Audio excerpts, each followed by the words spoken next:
Hey, question for you. Have you ever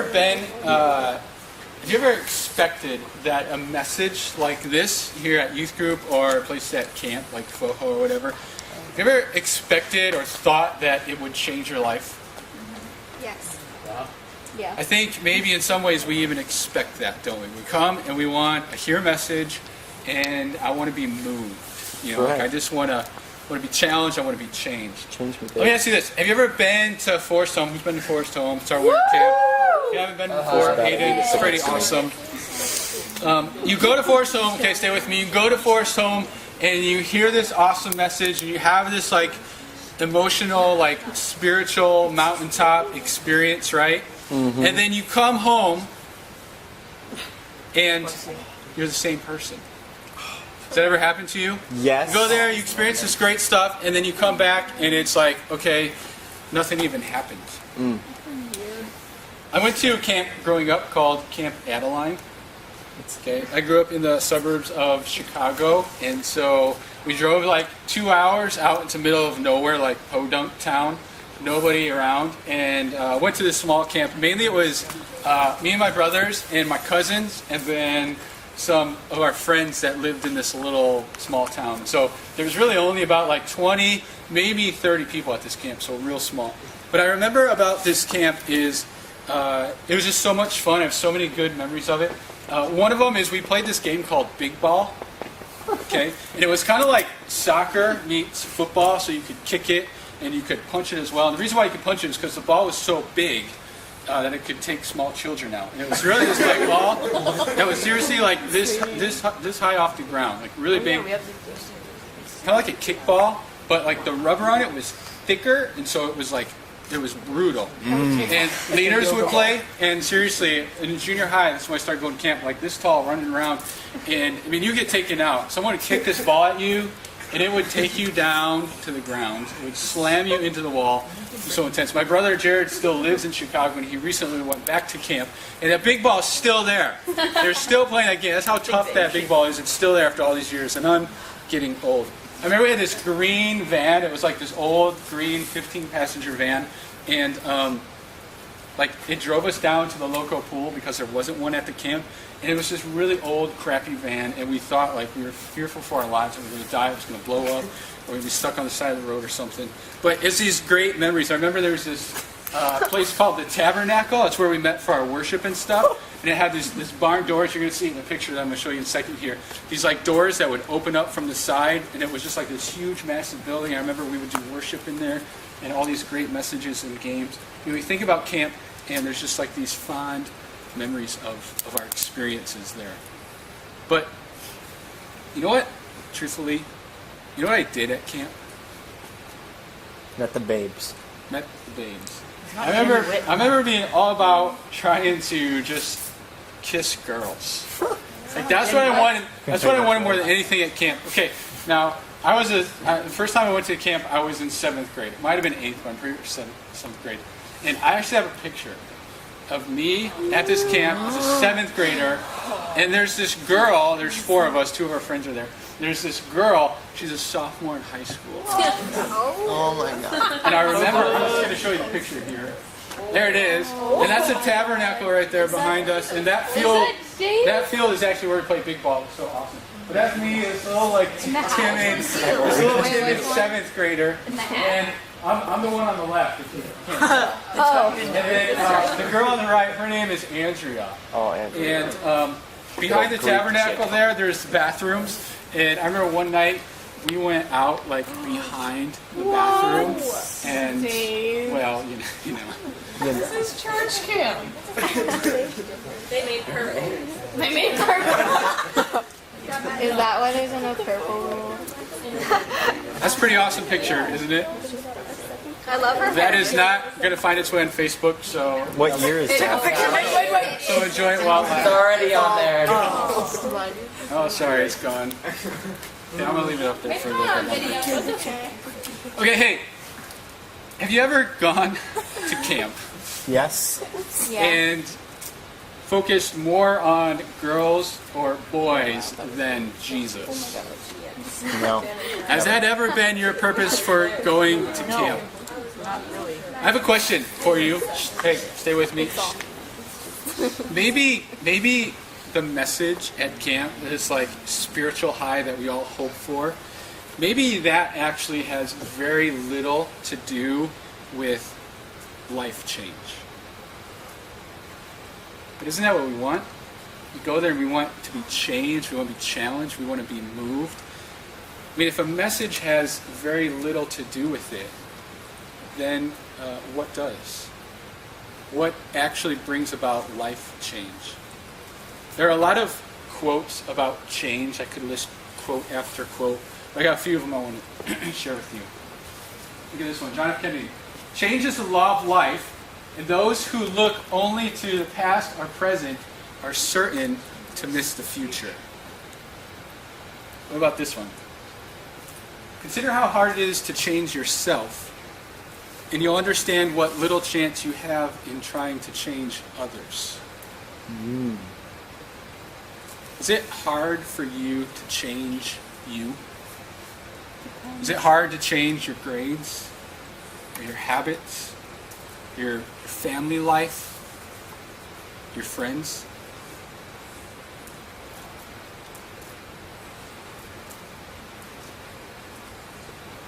I have a question for you.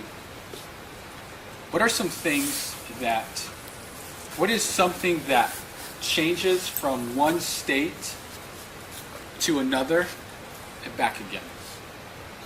Changes from one state to a different state, and then it changes back to its original state. Casey? Matter.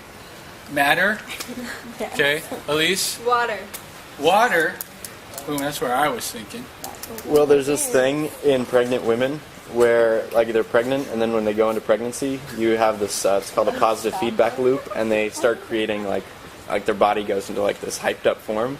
And Okay, so that's it's awesome. What they're else? in there, and then after the hyped up form, they go back. They go Transformers. Transformers, dude. Okay, Transformers and Waters. Those were two things I was thinking. It changed. I don't know about pregnant women. Take biology. That's why they like get extremely blue and then they go back down and then they actually start developing. Okay, what about what is something? Not Hold up. really. Shh. What is something that changes only once? It doesn't change back. It can't change back to its original state. Oh, A caterpillar. a caterpillar. That's what Laura said last night. I was talking to her. A caterpillar. Okay. Brennan? Dead deer. Okay. If you die, you can't change back. Although that might be debatable here in our faith. There's such thing as Elise, That's what I was going to say. you were going to say a dead deer. Yeah, I was going to say dead things, because like once it What else? dies- Anything else? There's a guy that died. Anything else? Oh yeah, you can come back to it. Okay, you know what I thought of? And sorry, I forgot to grab my prop for this, but Oh my god. popcorn kernel. Right, I actually stole that from Lori Loring, who did a children's sermon on that once. And if you take a popcorn kernel, right, it's this little hard thing that if you bit it, it might bust your tooth. And you put it into the microwave, it pops. And it turns into this like wonderful, fluffy, salty, delicious treat. You have to add the salt. What if you like Right? kind of No, not always. Some of them come with salt. Completely random. Popcorn. It's a pretty simple thing, but it's so profound in what I'm trying to say tonight. Toothpaste. See, there are two types of changes. Or at least, I don't know, maybe there's more, but for tonight's message, there are at least two types of change. I want to help you know the difference. I want to help you know how to change. And not just this type of change that transforms into one thing and then transforms back, but this change that is permanent, this change that is real. See, we're going through some changes here at Renew. Some people have said they don't really like what we're doing. Others don't seem to mind it so much. But here's the reality about change. Look at this next quote. Change is not made without inconvenience, even from worse to better. So true. Last week, I kind of introduced this series, and I said that change is the result of something, right? That a body grows, and so you change from a child to an adult. The earth spins and rotates and moves, and the seasons change, and it changes from night to day. I said even in stories, there's magic, right? And a spell is placed on a prince, and he changes into a toad. There's always something that is causing change. I think in most of these situations, there is some deeper purpose or meaning for the change. For example, let's look at this for the changes that we're making here at Renew. If I change the program, okay, as a leader here, I talk with the leaders, and we decide we want to change the program from Renew meeting for high school on Wednesday night, and we move it to Tuesday night. If we change that without a deeper purpose, without a deeper meaning, and one that makes sense on some level, then it's pointless. Okay? So let me explain it like this. Maybe Mish and I, we just think that 2 nights is too much for our schedule. You know, we're just busy and we're tired, and so, hey, let's just make this easier and we'll all meet on 1 night instead. See, if we did that without a deeper meaning or purpose, if we did that without a plan, it wouldn't work. See, because we would just meet on the same night and there would be chaos, which there kind of is. But there would be no result of that plan working out. It wouldn't get us anywhere.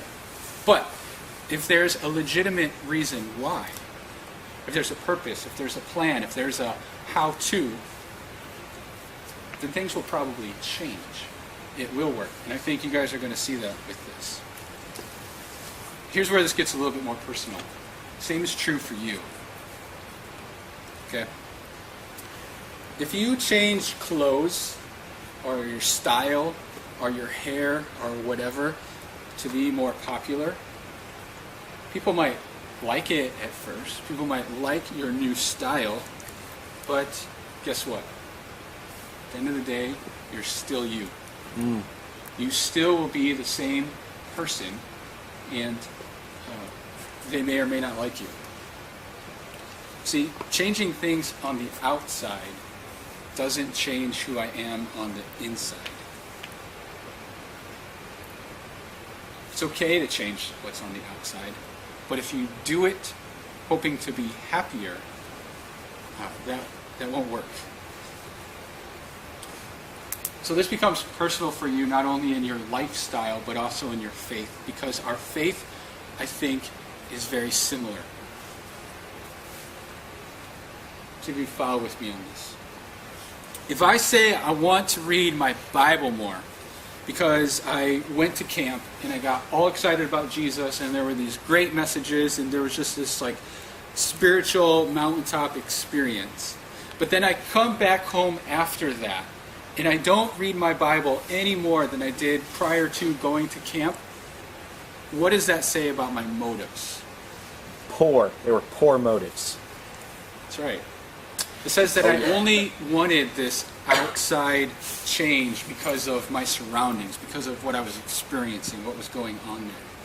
But if there somehow was this legit reason, like this inside change that I felt in my heart, maybe I come back and my Bible reading might increase. So that means then that there is this inside change that brings about real change. So what is that? How do you know what that is? How do you know this inside change? Last week, again, I said that within us there is sin, there is darkness. I read these stats about lying, that 90% of Americans admit to lying regularly, that 36% of those people said that they intentionally lie to hurt others. If we all raised our hands and admitted to that. So there's this darkness in me, there's this natural tendency to sin in me. I can admit that, I can acknowledge that. But then I said that Jesus is truth. That there's no sin in him, there's no darkness in him, there's just truth in him. And I ended last week with this verse. Jesus is talking to a bunch of people, and he says, "You will know the truth, and the truth will set you free." Well, what does that mean here? What does Jesus mean that he will set us free? I think, like, if we've grown up in the church, we've heard this a lot. What does that look like? Jesus is talking to some people about this, and in the same passage, just a few verses later, they're asking questions and they don't really get it, and Jesus says this: "Everyone who sins is a slave to sin." Okay, what does that mean? It means that I sin, and so therefore I am a slave to it. What is a slave? Slave is somebody who has to do what their master tells them, right? Right. So if I am a slave to sin, then that means that I have to sin. I am always going to sin. There will always be sin in my life. I will never get rid of it. Okay, so follow with me on this because it's very important. And this will change your life if you let it. See, if I am sin, by my very nature, I am a slave to sin and I can't help it, it's who I am, and Jesus is not, then when Jesus says that he will set us free, he means that we will be free from the power of sin, from the control of sin in my life. Does that make sense? I am sin, Jesus is not. He sets us free. What does that mean? He frees us from the power of sin, from the control of sin in my life. See, it's through Christ that we overcome sin. Not by trying harder, not by changing our outside behaviors, but simply through dependence on Jesus. I've already said that you can't change just by changing the outside, right? You can't change your outside, you can't change what you do hoping it will change the inside. Jesus works from the inside out. When my heart changes daily because of the truth of Jesus, our outside will change. See, changing our inside does change the outside. It's really easy to say this. You've probably heard this a lot. It's really difficult to live this. So I want to help you understand a little bit more, okay? Hopefully this helps. Think of it this way. The world is concerned about the outside, right?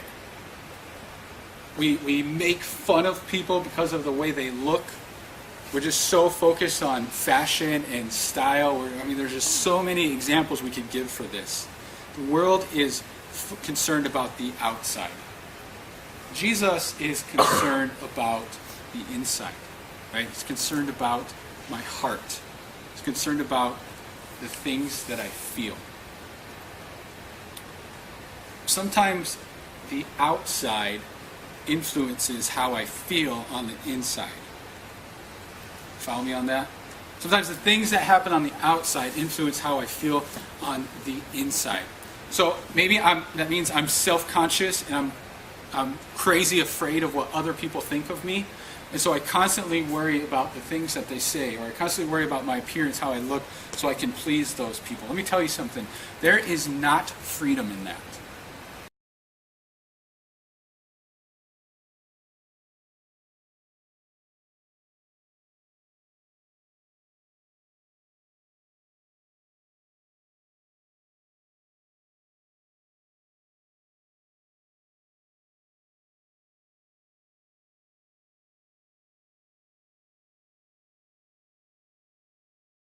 But if I think changing these things will change my heart for Jesus, I'm missing the point. So remember, changing the outside doesn't change who I am on the inside. Might as well be locked up to some religion. I have to follow all these rules. I'm bound to that, just like I'm bound to people who I'm afraid will criticize me. There isn't freedom in that. When I live this way, I'm saying I have to stop sinning and I have to do good things. But this is impossible. Why is it impossible?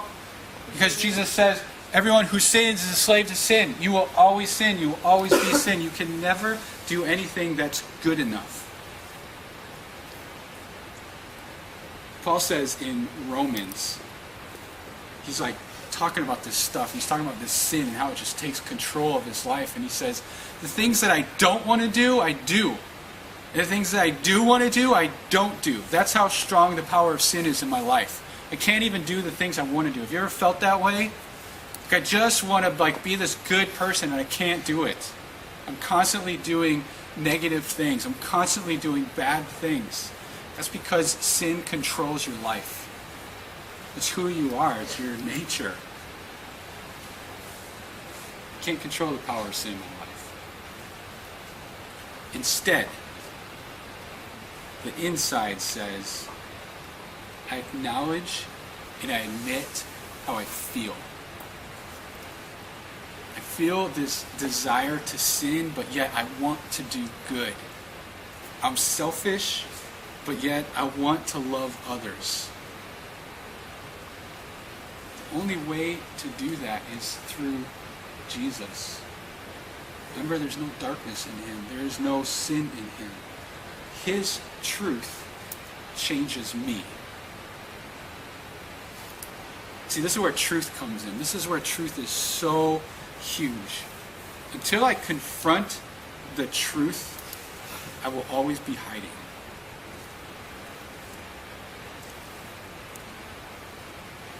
Remember last week I said that there's this absolute truth that 2 times 2 will always equal 4, it will never equal anything different? That's the truth I'm talking about confronting with Jesus. The truth about who you are and who Jesus is. Jesus brings freedom because he is truth. In Jesus, I'm free from the power of sin.